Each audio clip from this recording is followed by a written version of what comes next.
Bonjour à toutes et à tous et bienvenue sur Alter Love TV pour un nouvel épisode et donc un nouvel entretien autour du film Alter Love avec les personnes qui ont fait ce film et qui vont le mettre précisément là dans les salles puisque nous sommes aujourd'hui avec Igor Safavi qui est distributeur du film Alter Love.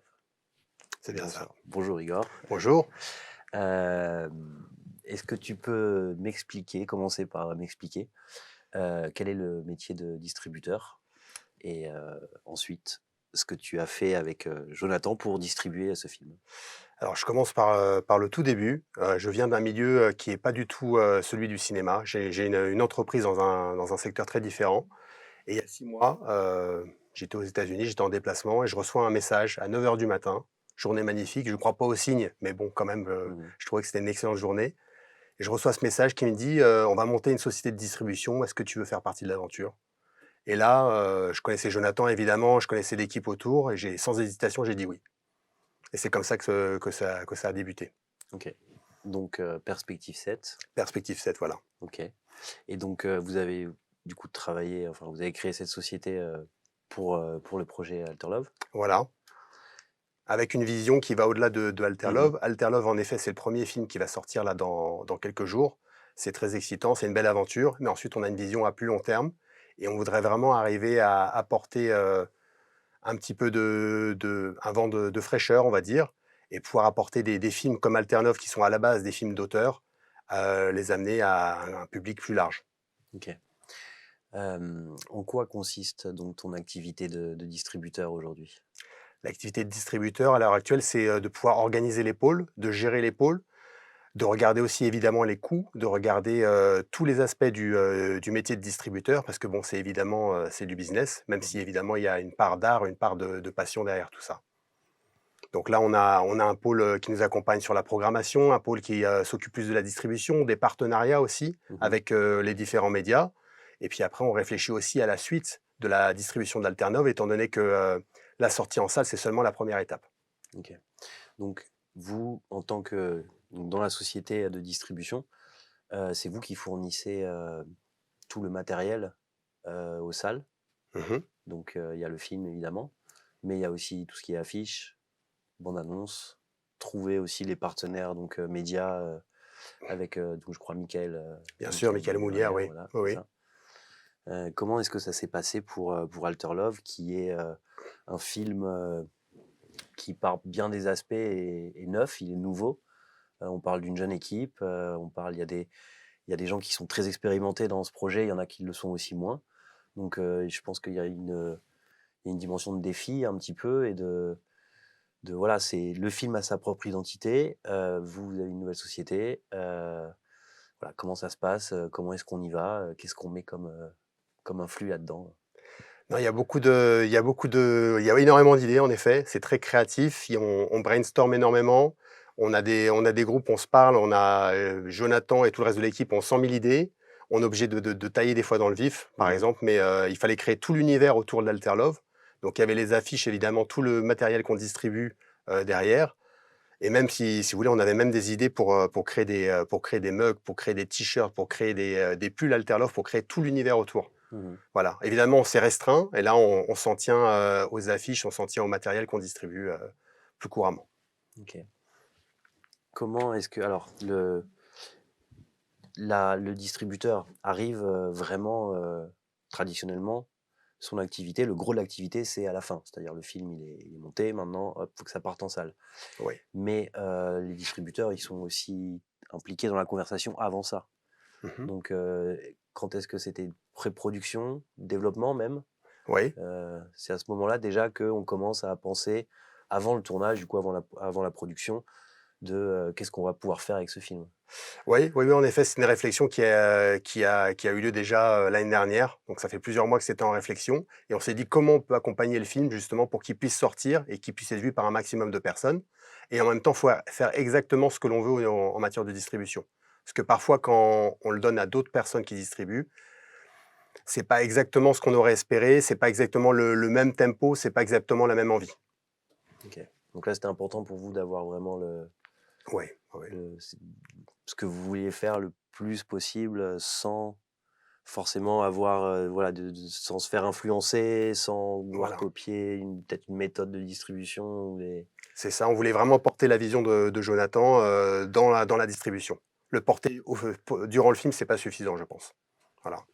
est-ce que, est-ce que vous avez quand même, est-ce que vous avez quand vous faites du brainstorming, quand est-ce que vous avez regardé ce que faisaient les autres quand même? Ou est-ce qu'il y a des structures qui vous ont inspiré ou au contraire qui vous ont, on va dire, contre-inspiré? Tu vois? C'est-à-dire, «Ne faisons pas ça», Ouais, ouais, bien sûr, on sans a eu citer du coup les non, non, on a des inspirations diverses, je vais pas citer de nom forcément, mais voilà. Aux États-Unis, on regarde ce qui se fait, notamment par exemple, on en parlait l'autre jour, pour tout ce qui est, par exemple les hoodies, tout ce qui va autour du film. Il y a des sociétés de distribution au film qui sont vraiment, incroyables là-dessus, qui vont créer tout l'univers du film, qui vont créer, jusqu'au mug, jusqu'au t-shirt du film. Mmh. Et puis il y a aussi, tout ce qui se fait en France. Il y a aussi des sociétés de distribution en France qui sont assez incroyables, qui se sont montées il y a très peu de temps et qui ont réussi à faire beaucoup de travail en l'espace de 5 ans, 10 ans. Et ça aussi, ça nous inspire. Et à l'inverse, il y a des sociétés de distribution qui, bon, je vais pas dire de mal, mais des sociétés de distribution qui sont un peu plus lentes et qui ont moins envie de distribuer. Voilà. Il revient en grande partie à la distribution, au-delà de la vision artistique qui déjà s'adresse parce qu'elle est à un public. Le métier de distributeur, c'est aussi de savoir, où et à qui on va montrer le film. Quel est le public qui est, visé par, Alter Love? Alors, à la base, on pourrait se dire que c'est un film pour les jeunes. Mmh. Donc pour les jeunes, cette génération qui a utilisé toutes les applications, de rencontres. Et puis ensuite, on s'est dit aussi que ça touche aussi leurs parents, leurs familles, leurs proches qui comprennent pas forcément cette génération et qui, en voyant le film, peuvent comprendre ce qu'ils vivent, la manière dont qu'est-ce qu'ils font la nuit finalement. OK.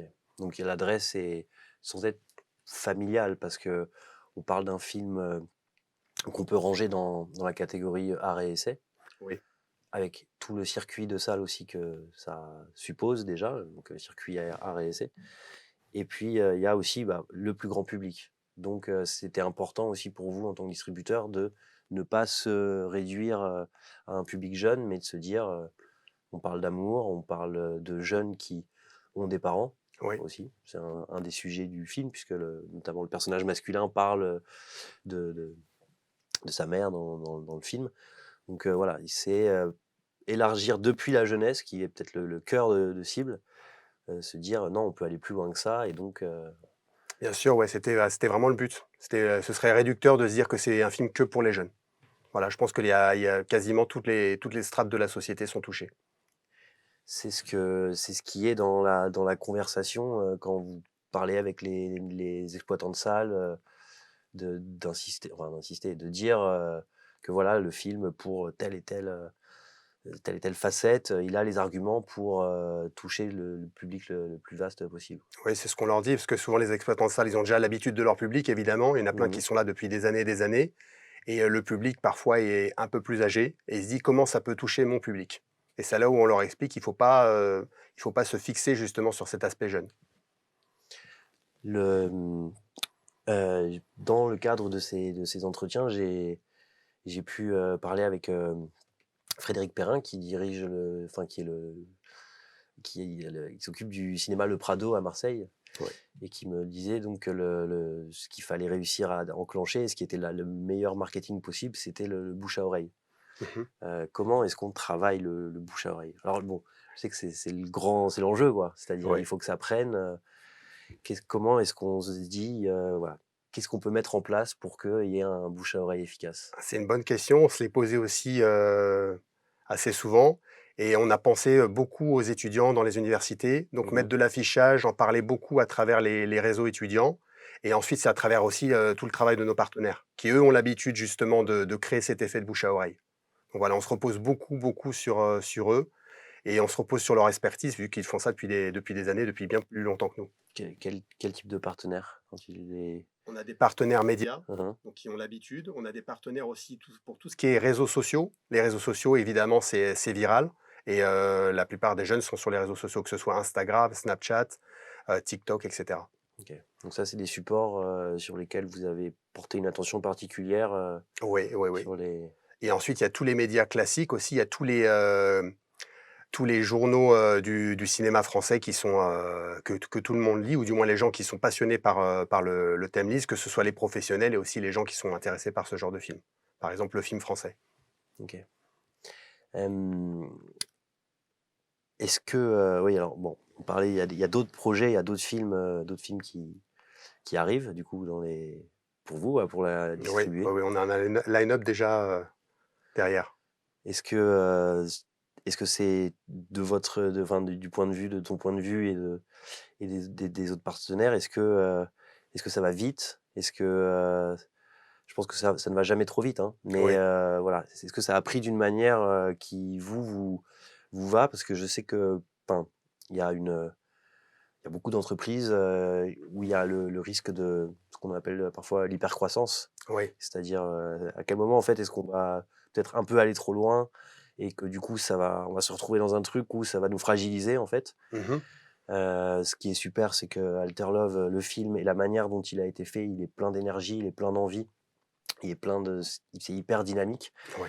Est-ce que, toi, par exemple, en tant que aussi chef d'entreprise par ailleurs, tu as cette idée que, voilà, il faut aussi garder la tête froide, heu, les combien est-ce que le sang-froid compte quand on est un distributeur? Le C'est sang-froid compte évidemment, le sang-froid compte, mais je pense pas à l'heure actuelle qu'on aille trop vite. On va à un rythme, qui est évidemment soutenu, mais aussi derrière, on est en train de mettre en place tous les process, de mettre en place toute la structure, qui est nécessaire justement pour distribuer des films de manière professionnelle. C'est ça qui est important, c'est la chose sur laquelle on est en train de se focaliser, en ce moment justement. Qu'on ait l'équipe en place, qu'on ait vraiment la structure, la manière de raisonner, la manière d'avancer, qui est nécessaire pour distribuer, 2-3 voire plus de films par an. OK. Question que je demande à tous à tous les intervenants, quel que soit leur métier.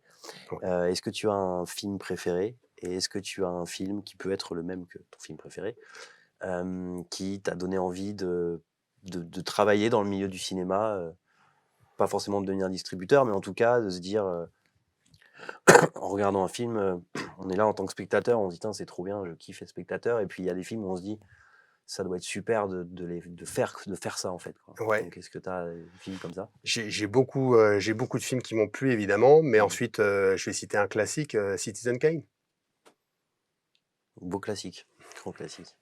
Est-ce que aussi c'est ce film-là qui t'a donné envie de te lancer dans l'aventure d'une certaine manière? C'est un des premiers émois, on va dire, cinématographiques. Ensuite depuis, j'ai vu bien d'autres films Mmh évidemment. mh. Et puis il y a des films aussi que j'ai vus qui sont pas spécialement connus, mais qui m'ont interpellé. Par exemple, j'ai vu un film il y a quelques années qui s'appelle, Shot Caller, un film de 2017.